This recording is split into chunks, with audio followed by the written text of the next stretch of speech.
नमस्कार। केंद्रीय कर्मचारियों और पेंशन धारकों के लिए इस समय कई अहम खबरें सामने आई हैं। सबसे बड़ी चर्चा पुरानी पेंशन योजना यानी ओपीएस को लेकर है। लंबे समय से कर्मचारी संगठन मांग कर रहे हैं कि 8वें वेतन आयोग की सिफारिशों के साथ ओपीएस भी दोबारा लागू की जाए। अब इस मुद्दे पर सरकार ने संसद में अपना स्पष्ट रुख सामने रख दिया है। इसके अलावा 8वें वेतन आयोग से जुड़ी कई नई जानकारियां भी सामने आई हैं, जिनका असर भविष्य में कर्मचारियों की सैलरी और पेंशन पर पड़ सकता है। आइए एक एक करके पूरी जानकारी समझते हैं। सबसे पहले बात करते हैं पुरानी पेंशन योजना की। यदि आप केंद्र सरकार के कर्मचारी हैं तो ये अपडेट आपके लिए बेहद महत्वपूर्ण है। अलग अलग कर्मचारी संगठनों की ओर से लगातार ये मांग उठाई जा रही थी कि 8वें वेतन आयोग की सिफारिशों के साथ ओपीएस को फिर से लागू किया जाए। इसी मांग को लेकर संसद में सवाल पूछा गया, जिस पर सरकार ने अपना जवाब दिया है। केंद्र सरकार ने साफ शब्दों में कहा है कि फिलहाल पुरानी पेंशन योजना को दोबारा लागू करने का कोई प्रस्ताव विचाराधीन नहीं है। 23 जुलाई 2026 को राज्यसभा में सांसद आर गिरिराज ने इस संबंध में प्रश्न उठाया था। इसके जवाब में श्रम एवं रोजगार मंत्री शोभा करंदलाजे ने बताया कि वित्त मंत्रालय के संबंधित विभाग के अनुसार इस समय ओपीएस को वापस लाने का कोई प्रस्ताव सरकार के विचाराधीन नहीं है। हालांकि कर्मचारी संगठनों की मांग पहले की तरह जारी है। कई प्रमुख संगठनों ने 8वें वेतन आयोग को दिए गए अपने ज्ञापनों में ओपीएस बहाल करने की मांग रखी है। इनमें national council of joint consultative machinery, federation of national postal organisations, all India defence employees federation, all India NPS employees federation और Indian railway technical supervisors association जैसे संगठन शामिल हैं। इन संगठनों का कहना है कि नेशनल पेंशन सिस्टम यानी एनपीएस के तहत विशेष रूप से कम वेतन पाने वाले और देर से सरकारी सेवा में आने वाले कर्मचारियों को सेवानिवृत्ति के बाद अपेक्षाकृत कम पेंशन मिलती है। उनका तर्क है कि इससे भविष्य की आर्थिक सुरक्षा प्रभावित होती है और सम्मानजनक जीवन यापन कठिन हो सकता है। इसलिए उनके अनुसार ओपीएस ही कर्मचारियों को निश्चित और भरोसेमंद पेंशन उपलब्ध करा सकती है। एनसीजेसीएम द्वारा दिए गए ज्ञापन में यह भी कहा गया है कि 1 जनवरी 2004 या उसके बाद सरकारी सेवा में आने वाले कर्मचारियों के लिए निश्चित और गैर अंशदायी पेंशन व्यवस्था की जगह एनपीएस लागू करने का निर्णय उस न्यायिक सिद्धांत के अनुरूप नहीं है जिसमें पेंशन को संपत्ति के अधिकार के समान माना गया है और इसे लागू करवाने योग्य अधिकार बताया गया है। संगठनों का यह भी कहना है कि एनपीएस के अंतर्गत मिलने वाली पेंशन बाजार की स्थिति पर निर्भर करती है। यदि बाजार में उतार चढ़ाव आता है तो उसका असर सेवानिवृत्ति के बाद मिलने वाली राशि पर भी पड़ सकता है। उनका मानना है कि इससे बुजुर्गावस्था की सामाजिक सुरक्षा कमजोर होती है।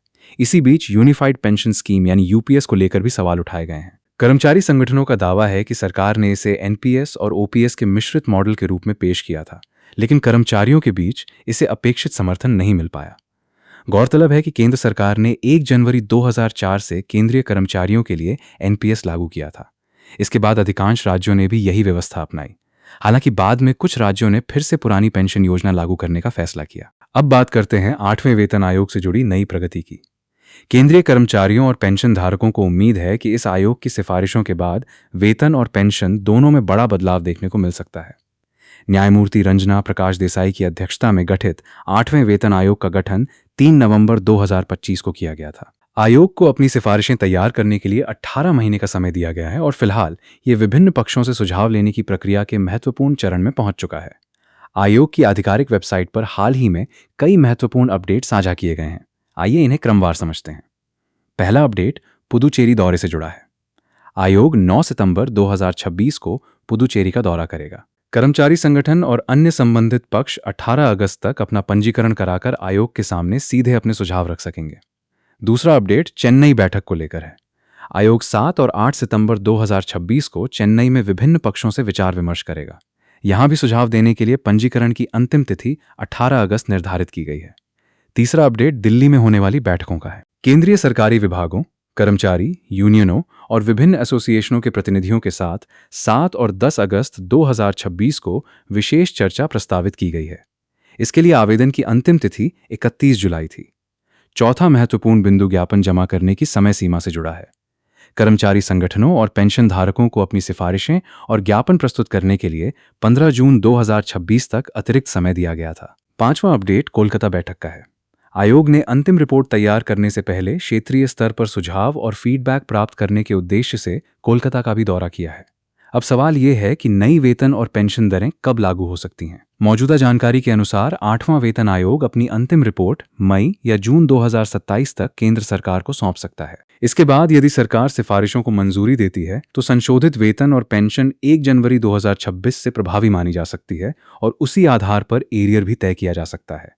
सरकार की ओर से कर्मचारियों और पेंशन धारकों को यह सलाह भी दी गई है कि वे किसी भी अपुष्ट या भ्रामक जानकारी पर भरोसा न करें और केवल आयोग की आधिकारिक वेबसाइट पर उपलब्ध सूचनाओं को ही प्रमाणिक मानें। अब बात करते हैं फिटमेंट फैक्टर की, क्योंकि यही वो आधार है जिसके जरिए नई बेसिक सैलरी तय की जाती है। वर्तमान मूल वेतन को फिटमेंट फैक्टर से गुणा करके संशोधित वेतन निर्धारित किया जाता है।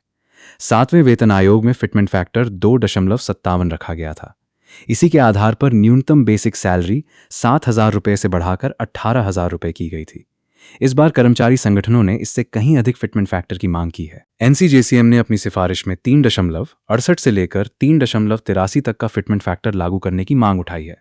इस मांग के समर्थन में Indian council of medical research की डाइट संबंधी रिपोर्ट का भी हवाला दिया गया है। संगठन का कहना है कि एक श्रमिक को प्रतिदिन लगभग 3,490 कैलोरी की आवश्यकता होती है। इसके साथ ही परिवार के सदस्यों की संख्या, दूध, प्रोटीन, सब्जियों और वर्तमान महंगाई जैसी आवश्यकताओं को ध्यान में रखकर यह नया फॉर्मूला तैयार किया गया है। यदि सरकार 3.83 के फिटमेंट फैक्टर को स्वीकार करती है तो कर्मचारियों की न्यूनतम बेसिक सैलरी 18,000 रुपये से बढ़कर लगभग 69,000 रुपये तक पहुंच सकती है। हालांकि अंतिम फैसला आयोग की सिफारिशों और उसके बाद केंद्र सरकार की मंजूरी पर ही निर्भर करेगा।